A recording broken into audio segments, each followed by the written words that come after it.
My wife cheated and left me when I was mourning my parents' passing. Now she is running back to me after finding out I'm inheriting $15 million.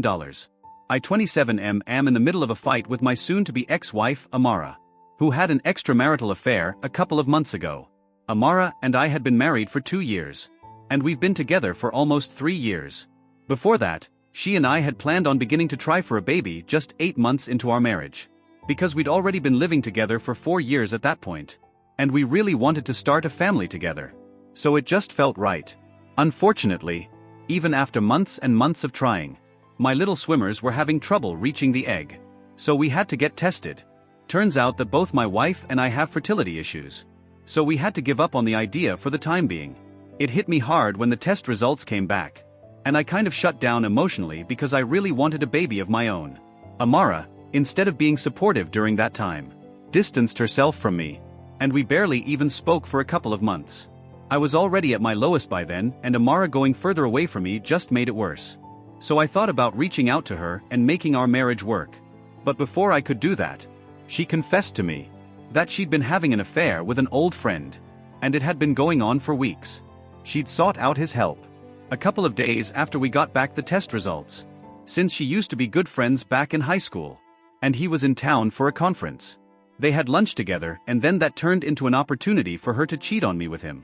She told me that she wanted to tell me the truth, but I just seemed so distant and sad that she was afraid of how I'd react. So she just didn't say anything, which was a pretty ridiculous reason.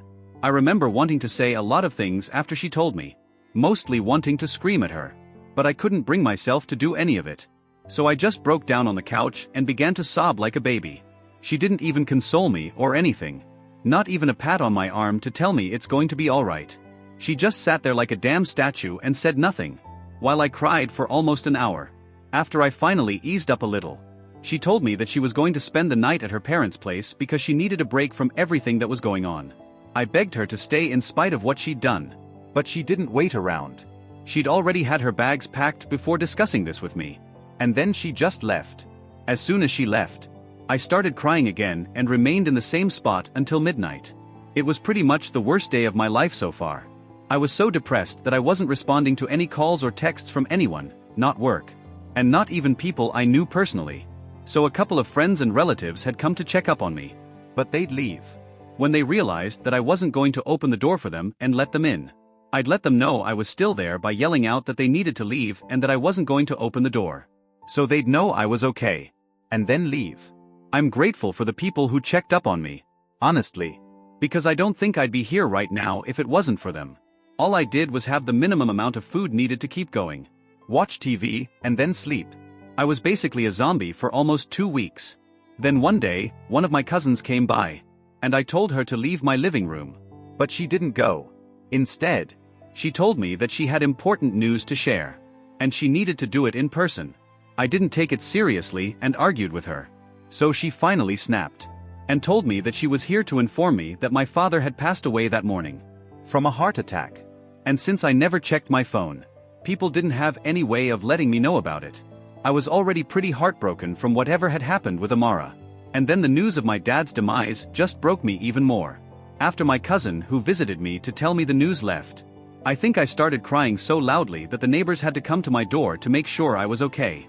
That evening, I booked myself a flight back home for the funeral. And it was really difficult because I barely knew what I was doing. All throughout, I had to be helped by people I barely even knew because I was so lost. But somehow, I got back home safely and made it through the funeral. I was blank and didn't cry at the funeral much. But I'd planned on staying for 2 weeks at home with my mother. So she'd have someone to count on. She was devastated at the funeral and didn't leave my side even for a second. But we barely got to speak. Because of the sheer number of guests and relatives showing up. My dad was a well-known man. He was an attorney and was one of the best in his town. He was also a really good man and people loved him. Some people had even traveled overseas to pay their last respects. You guys can imagine what sort of love and respect people had for him. My mother and I were overwhelmed. And for the 2 days after the funeral, we just made small talk. I'm grateful for even that much. Because just 3 days after the funeral, I lost my mother as well.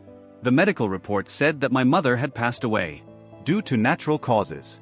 And since she passed in her sleep, it had been peaceful for her. But I knew that she'd passed away from a broken heart. Call me crazy, but that's what I really believed. Within days of my father's funeral, we had to organize another funeral for my mother, and this was smaller but hit me even harder than my dad's death. Because this had happened while I was fast asleep in the next room. I think I pretty much shut my brain off after my mom's passing. And was a robot. I flew back home after the funeral. And finished off some legal paperwork with the executor of their will. My dad's secretary. There was nothing for me to stay back for anymore. So I came back to my own home and resumed my old routine of eating, watching television, and then going to sleep. My life spiraled out of control after that day. Because I was so depressed that I could barely bring myself to eat or sleep. I lost my job after 1 week because I hadn't shown up at work for a while, and neither had I told anyone anything about my absence. So they had reason to fire me without notice. Besides, it's been ages since I responded to anyone from work. So I should have seen it coming. But it was still a huge blow. This time, hardly anyone came by to check on me. Because everyone thought that I was staying back in my childhood home. And it was a relief because I didn't want to see anyone and vice versa. So that was the last 4 months of my life after my parents' passing. I haven't had a job for almost 5 or 6 months. And haven't done anything outside of the house for just as long, if not longer. I don't talk to anyone. And it was only recently that I realized that I've been a total mess. I've neglected everything apart from paying the rent and bills on time. And doing the absolute bare minimum. I was in this state for almost 1.5–2 months. Until one day I decided that I wanted to comb my hair. Because my head was really heavy. And I wanted to do something about it because it was uncomfortable. I finally looked at myself in the mirror the day. And realized that my hair was a rat's nest. My clothes were grimy and dirty. And my face was all sunken and hollow. Like I was straight out of some horror movie. I was disgusted by my appearance. But I still tried to brush my hair. And the plastic hairbrush snapped into two. Because of how tangled my hair had become. It was a small, insignificant thing. But that was a wake-up call for me. I didn't know how that happened. But something just switched in me. And I ended up falling to pieces in front of the mirror once more. That day. This time I was not crying just for the sake of it. But I just wanted to get it all out of my system. Before I went out to get my life back on track. That day, I got my hair done. And had a full body spa and a classic Thai massage. From one of the best salons I could find near me. I still had a ton of money that I'd set aside. Because I'd been saving when I was trying to get Amara pregnant. I had a well-paying job in the past. So money had never been an issue for me. And I hardly had any massive bills anymore. Since Amara left, it was just me. And I barely ate or did anything. So I was doing just fine financially. After getting my hair done and pampering myself. I went out on a shopping spree and bought myself a couple of new suits. When I came back home, I realized the state of my house because I hadn't cleaned in ages. So I had to hire a cleaning service to do the job as well. I wasn't embarrassed in the slightest. Since I knew what I'd been through. I think anyone who'd found out that they were basically infertile. Had their wife cheated on them. Lost both their parents. And also lost their job in the span of just a couple of weeks would have been gone by now. Once my house was clean. And I was finally looking like a human being again. I started looking for therapists who could help me. Because I realized that I was probably clinically depressed. The shopping spree and spa had helped a little. But it was just temporary. If I wanted to get out of this mess, I needed professional help. And I wasn't ready to go back to the condition I was in for so long. Along with looking for therapists, I also started looking for jobs. And made sure to explain my circumstances to my ex-employers in case I needed recommendation letters. To my surprise, my ex-boss ended up inviting me back to work if I was up for it. She said her daughter was an advocate for mental health awareness and she would be disappointed if she didn't at least give me an opportunity to get my life back on track. She also offered to put me in touch with her daughter, who worked with a lot of great mental health professionals, to help make my search for a good therapist easier. I agree to all of it, and I'm truly and sincerely thankful that she turned out to be such a wonderful woman. I got my job back and started seeing a therapist as soon as I settled on one. I've been attending therapy sessions every week for almost a month now, and I feel like I'm finally getting better. The only thing I hadn't done so far was file for divorce from Amara, because I didn't think I wanted to leave this marriage just yet. I really have faith that she'd come back. Also, I'd forgotten about the divorce, because I was depressed about my life. So I didn't think about it and just waited around like an idiot. Then about 4 days ago, I received a call from her. Usually I don't answer calls from anyone, but since it was Amara, I got really excited and answered. I had barely spoken to anyone or even heard my voice. But I was happy to hear from her because I was delusional enough to believe that she was calling to get back together. It had been almost 4 months since she left the house and we last spoke, and in the meantime a lot had happened. I was finally doing better now. So I hoped that her coming back to me would be the beginning of a fresh start. For both of us. She even hinted at it by inviting me to dinner at a restaurant we loved going to when we were together, and I agreed to see her there. I got all dressed up and went out to see her that evening. I even hugged her when I saw her. And she looked happy to see me too. But she didn't ask me any questions and jumped straight into talking about her own life and how fabulous it had been for the last couple of months. She told me that she'd been traveling ever since she left me, and had seen a number of beautiful places and met numerous people. She mentioned that her old friend with whom she'd had the affair had convinced her to go away for some soul-searching. She brought it up casually, but she was speaking about it in the past tense. So I thought maybe it was done with. I even asked her if they were together and she laughed and said no, because he was too busy to commit to a relationship. And she didn't want one just yet. I was relieved, but like an idiot. I didn't even bother to think that just because they weren't together it didn't mean they didn't still have a thing. The reasons she'd given me were that they were too busy and non-committal to be together, not that they didn't like each other. I was so happy to see her that I missed a lot of the things she was saying and convinced myself that she was back for me. And we'd live happily ever after.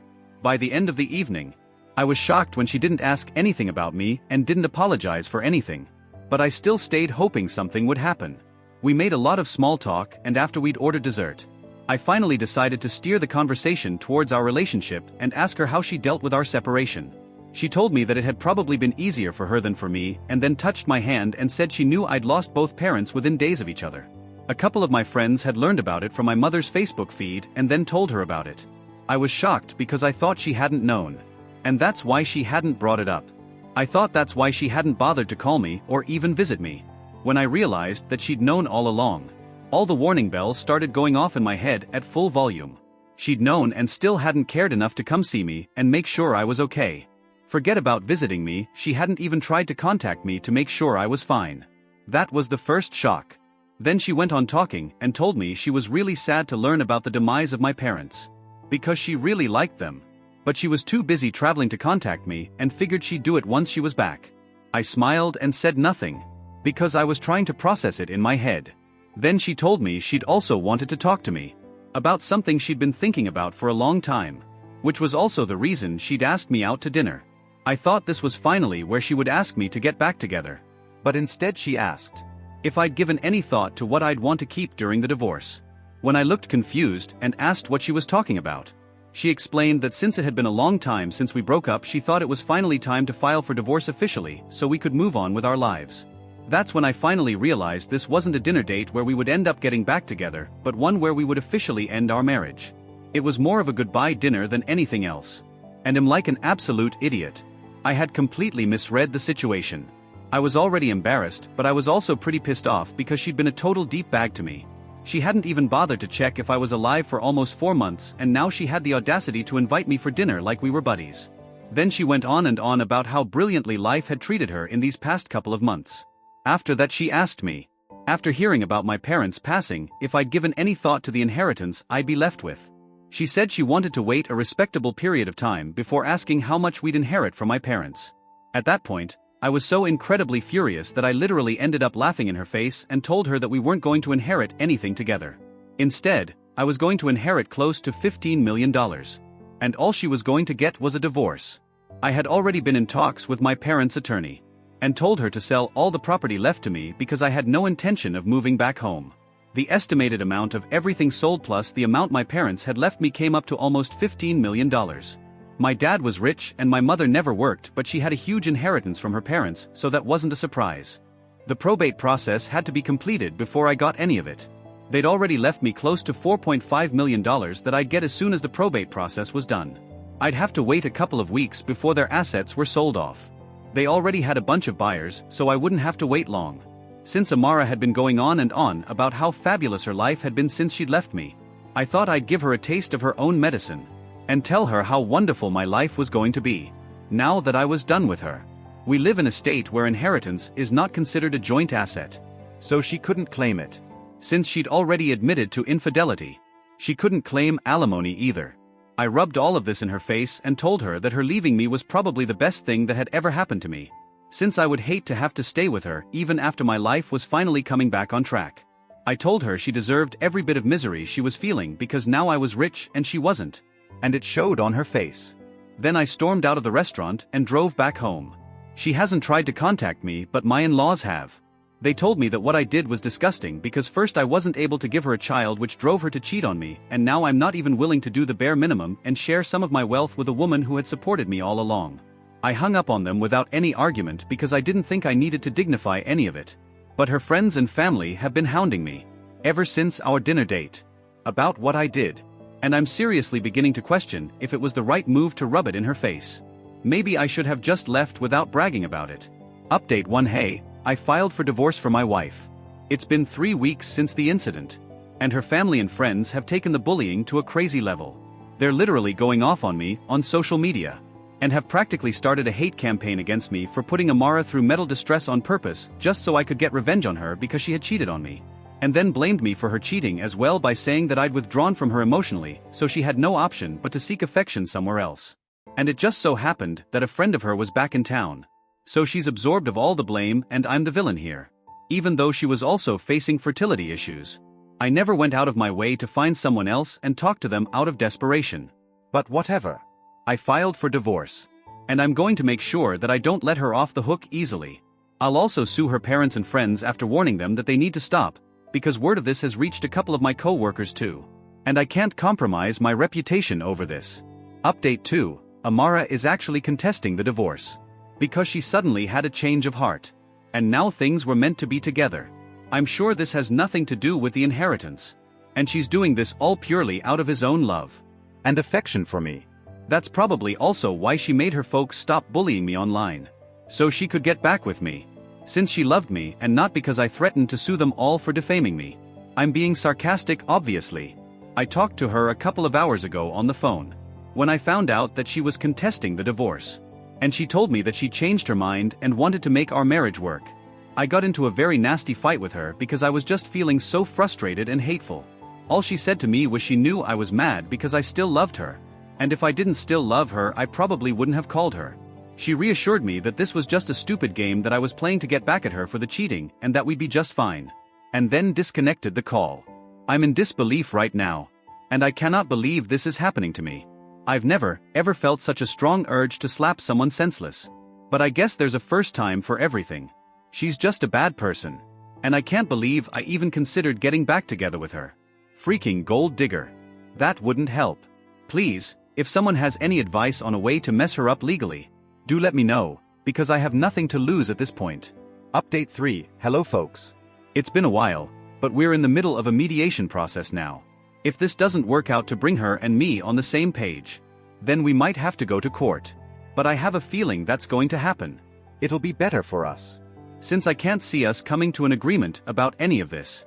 She feels that we should stick together. And I don't. I don't even understand what the point of having a negotiation meeting is when this is pretty much non-negotiable for me. I do not want to be with her. It's as simple as that.